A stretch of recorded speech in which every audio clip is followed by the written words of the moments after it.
Hey guys, कैसे हो आप सभी लोग। Welcome back to my channel एजी एंड आई मांगा। यार एक बार फिर से मैं हाजिर हूँ डीमन एम्पायर की एक और बिल्कुल नई एपिसोड के साथ, जो कि होने वाली है एपिसोड 206 का पार्ट 1। लेकिन शुरू करने से पहले अगर आप लोगों ने मेरे चैनल को सब्सक्राइब नहीं किया है तो पहले जाकर के चैनल को सब्सक्राइब कर लीजिए। जिसके बाद हम शुरू करते हैं आज का हमारा ये वाला एपिसोड। तो पिछले एपिसोड में हम लोगों ने देखा था, वहाँ पे लॉन्ग जिन्यू का आदमी आता है और उन सभी लोगों से कहता है कि यंग मास्टर, हम लोगों ने सेकंड सीक्रेट ब्रीमिंग पिल को ढूंढ लिया है। लेकिन साथ ही वो बताता है कि वो पिल 30,000 ब्लड क्रोस के घोंसले के डीप में है। और ये सुनकर के सभी लोग वहाँ पर जाने के लिए परेशान हो जाते हैं, लेकिन जू फेंग वहाँ पर खुद जाने लगता है। और अब हम देखेंगे इसके आगे का एपिसोड की स्टार्टिंग में जंगल का सीन दिखाया जाता है। वहाँ पे सभी लोग ग्रास के अंदर किसी चीज को ढूंढ रहे होते हैं, लेकिन काफी टाइम हो जाने के बाद भी वहाँ पर उन लोगों को कुछ भी नहीं मिलता। और फिर जू फेंग उन लोगों से कहता है कि क्या हुआ, क्या तुम्हें कुछ भी मिला कि नहीं। लेकिन फिर लॉन्ग जिन्यू जू फेंग की ओर देख करके कहता है कि स्टीव और जू, हमें यहाँ पर जल्दी से जल्दी ब्रीमिंग सीक्रेट पिल को खोजना चाहिए, लेकिन फिर भी हम यहाँ पर इस रोड पर अपना टाइम वेस्ट क्यों कर रहे हैं। साथ ही अगर होंगफू किंगटियान को भी इस पिल के बारे में पता चल गया तो फिर हम लोग उस पिल को फिर कभी नहीं ले पाएंगे। लेकिन फिर जू फेंग कहता है कि इसीलिए हम लोगों को यहाँ पर हार्ड से हार्ड ट्राई करना चाहिए। तभी ज़ेंटियान भी मुंह बनाते हुए जू फेंग से कहता है कि ब्रीमिंग सीक्रेट पिल तो एक रिवॉर्ड है, जो भी यहाँ पर इस बैटल को जीतेगा उसी को ये रिवॉर्ड मिलेगा, तो उससे पहले तलाशने में हमारा कोई भी सेंस नहीं बनता। मगर तभी जू फेंग होंगफू किंगटियान के बारे में सोचने लगता है और साथ ही अपने मन में कहता है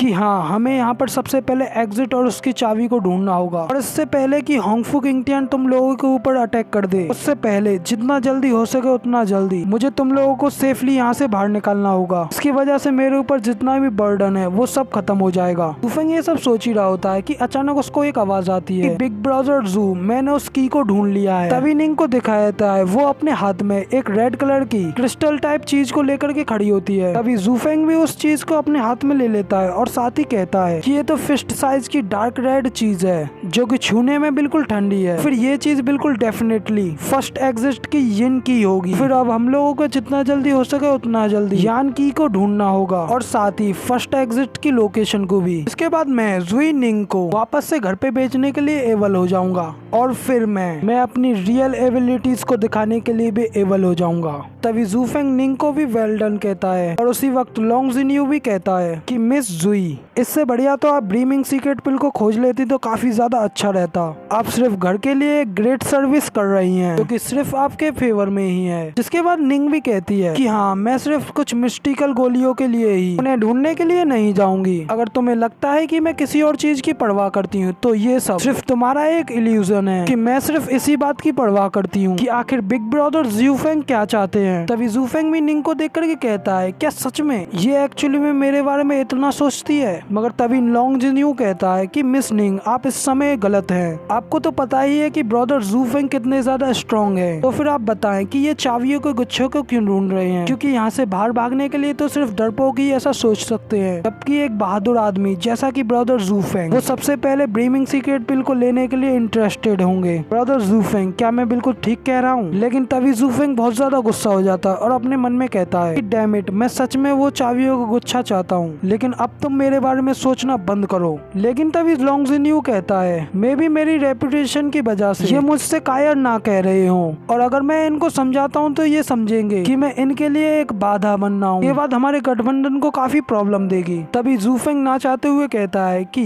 ब्रदर लॉन्ग बिल्कुल सही कह रहे हैं, ब्रीमिंग सीक्रेट पिल हमारे लिए किसी भी चाबी से ज्यादा इम्पोर्टेंट है। लेकिन तभी निंग भी कहती है कि तो फिर मुझे बताएं कि बिग ब्रदर जू फेंग सबसे पहले क्या ढूंढना चाहते हैं। लेकिन तभी जू फेंग निंग को दुखी होते हुए कहता है कि निंग, तुम प्लीज सैड मत हो। लेकिन तभी जू फेंग के पास में कोई गोल्डन कलर की चीज को फेंकता है। फिर जू फेंग उससे कैंच ले लेता है और अपने हाथ में लेकर के उसे देख करके बहुत ज्यादा चौंक जाता है। फिर अपने हाथ को खोल करके देखता है और कहता है, सच में ये तो यिन मेटल की है। फिर जू फेंग तेजी से मुड़ करके कहता है कि आखिर ये इतना अच्छा गिफ्ट मुझे किसने दिया है। लेकिन फिर जू फेंग देखता है कि सिस्टर चूचू उसके सामने खड़ी होती हैं, मगर तभी सिस्टर चूचू कुछ नहीं कहती और साथ ही निंग का हाथ पकड़ करके ले जाती हैं और कहती हैं, चलो चलते हैं, हम और चाबियों को ढूंढ कर लाते हैं। मगर तभी निंग कहती है कि बिग ब्रदर जू तो कह रहे हैं कि उन्हें अब वो नहीं चाहिए। फिर सिस्टर चू भी कहती हैं कि निंग उस जैसे हाइपोक्रेटिक्स पर ध्यान देना बंद करो। तभी जूफेंग भी उन्हें देखते हुए कहता है कि मुझे बिल्कुल भी यकीन नहीं होता कि ये दोनों वुमेन्स वो हैं जो कि मुझे एक्चुअली में पूरी तरीके से समझती हैं। तभी लोंगजिन्यू भी कहता है कि ये अजीब है निंग जैसी भोली लड़की के लिए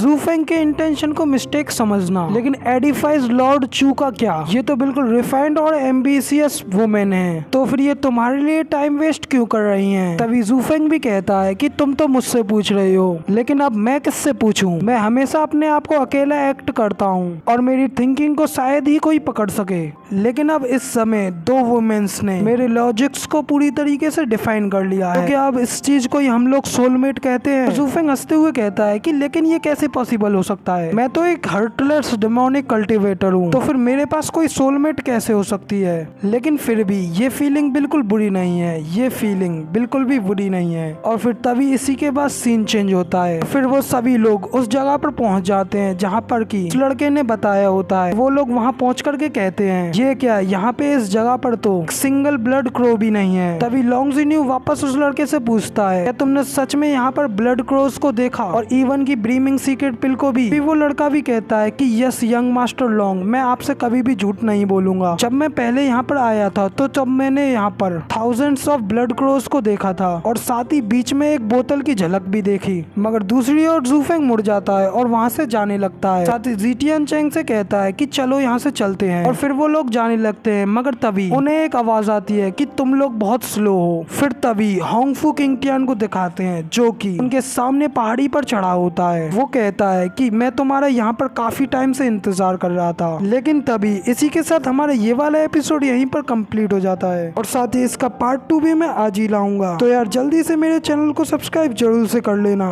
साथ ही अगर आपको ये वाली वीडियो पसंद आई हो तो यार एक लाइक कर देना, और नेक्स्ट आने वाले एपिसोड के लिए मेरे चैनल को सब्सक्राइब जरूर से कर लेना। जिसके बाद मैं मिलता हूँ आपसे अगली वीडियो में।